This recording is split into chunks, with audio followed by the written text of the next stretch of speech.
Hello guys and gals, welcome back to another episode of Haunted Gaming. This time, we do a Metroid creepypasta again called SAX Infection. Now I'm going to read this creepypasta word for word. I like to switch it up a bit, and I think you all should hear this one word for word. So without talking too much, let's begin SAX Infection. This isn't really something I want to talk about, but I need people to know about this. So when I got to school this morning, I was heading in for math class. When I saw this boy wearing a cap running towards a trash can. He was holding a game box art. He quickly threw the game in the trash and he just stood there and looked at it. I walked over to him and picked it up. And to my surprise, it was the Game Boy Advance game Metroid Fusion. I asked why he was so desperate of getting rid of this game, but then he just ran away. This was a game I had played once in my childhood, but I never finished it back then.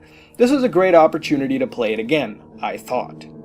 When I came home, I found my Game Boy Advance that I hadn't used for years, and I had put in the Metroid Fusion game card. The game card looked all normal, but it had a little scratch on the back.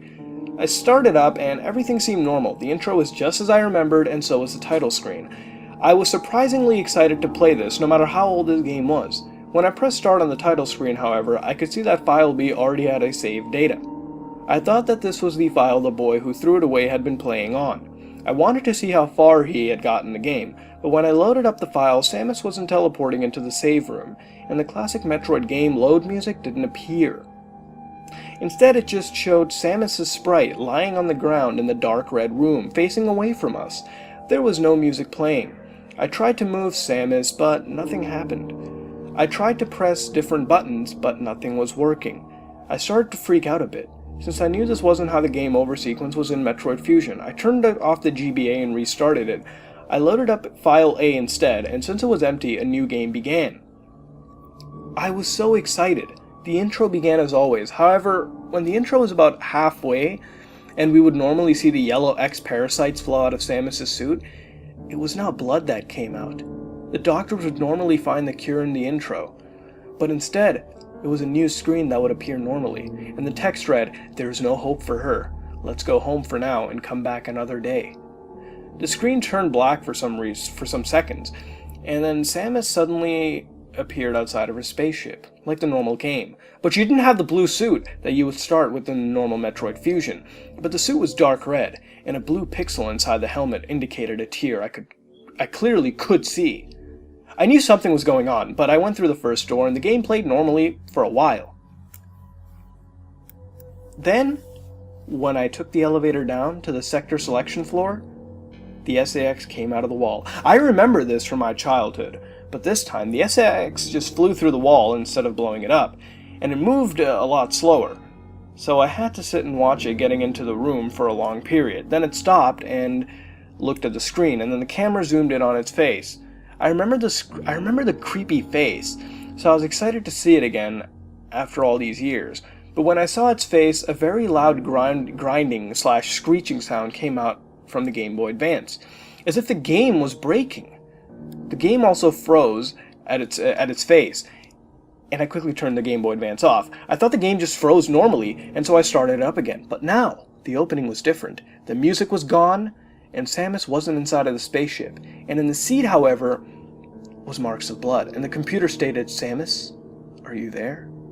The title screen now only read Metroid, and when I pressed start, it said that file A and C was corrupted, and that I wouldn't be able to start any of them.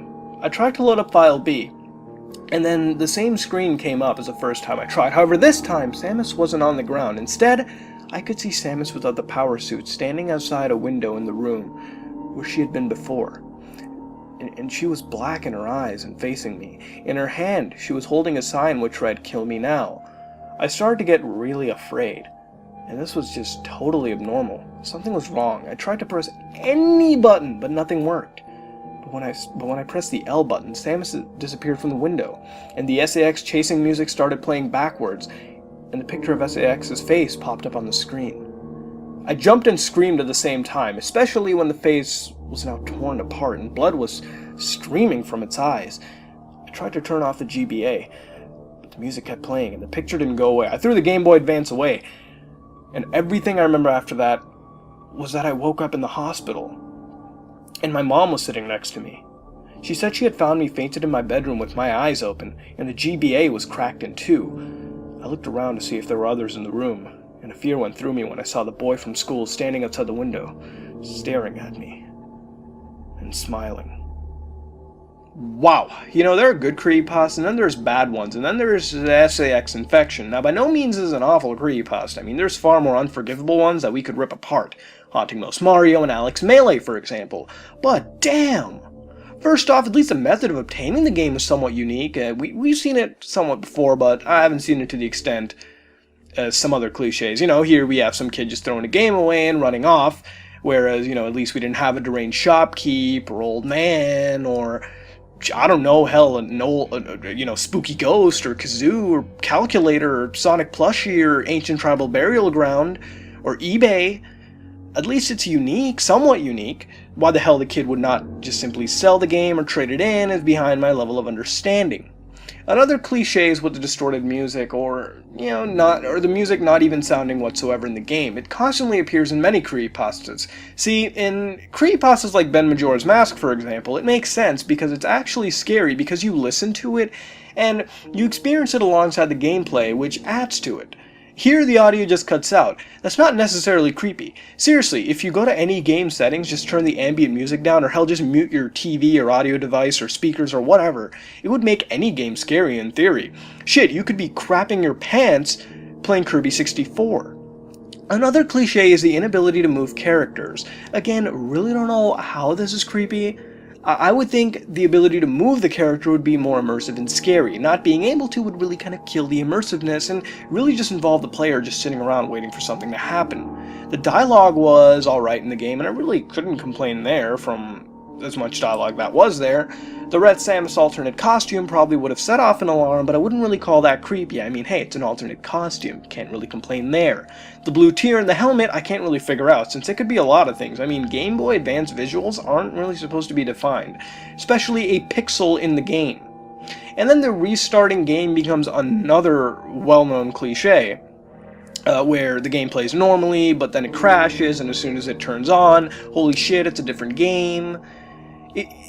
It's been there a lot, and then the end felt quite rushed. I mean, Zalco Samus staring at the player with what I can imagine a comical Wile E. Coyote sign stating "Kill me now," and then the music started playing backwards, and blood streamed from the eyes like a waterfall. I mean, how many times have we seen this? Then the kid passes out as the Game Boy is thrown, and then wakes up in a hospital. Mom walks in, stating the player was fainted with the eyes open, and the Game Boy is cracked in two pieces. And hell, the boy from the beginning was smiling looking through the window, somewhat similar to the Zalco Samus. It felt as if the premise had some weight, and it could have been more fleshed out, and there could have been some more build-up as opposed to really no build-up. The ending just felt rushed. I mean, it might sound like I'm ripping this creepypasta a new hole, and that's because I kind of am. Now, like I said earlier, there's far worse creepypastas out there that we could read, and the only reason I haven't is to save you, the viewer, from blood-gushing ears and dead brain cells. Because if I did, that's probably what would happen. Really, that's all I think about this creepypasta. It could be a lot better if things were changed and some cliches were better used. See, it's not that the use makes them necessarily bad, it's the context and just the randomness that really affects it and takes away from the experience. In the end, what would you rate this creepypasta and what would you change to make it better? Please tell me in the comments below. This has been another episode of Haunted Gaming, and if you like what you saw, then like, comment, and subscribe. This is me, Mutahar, and I am out.